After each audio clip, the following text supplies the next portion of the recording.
Рыгор Барадулін. Мая мова. Сцвярджаюць гісторыкі і мовазнаўцы, што паступова сціраюцца грані нацыі.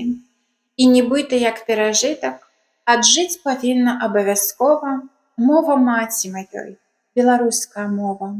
Што мне як імя ўласнае, блізкае і знаёмае, што па жылах маіх цячэ і сонным сажом і нёманом.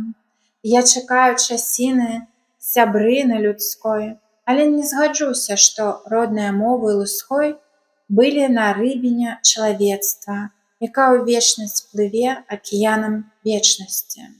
Галеюць увосень гаі касмачы, па вясне расціскаюць лісты свае кулачкі маладыя.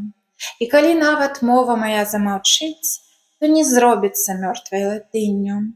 Словы, дзе кожны гук азяблай сініцай цінькае, не стануць тэрмінамі медыцынскімі. Гэтыя словы павінны вывучыць будуць нам. Гэтыя словы павінны вывучыць будуць нанова, каб даведацца, як грусть мая белая ад вясновай наквіці і касцей няпрошанай набрадзі з-пад чарапастых свастык вольнай воляй сваёй даражыла, як з братамі і сёстрамі шчыра дружыла.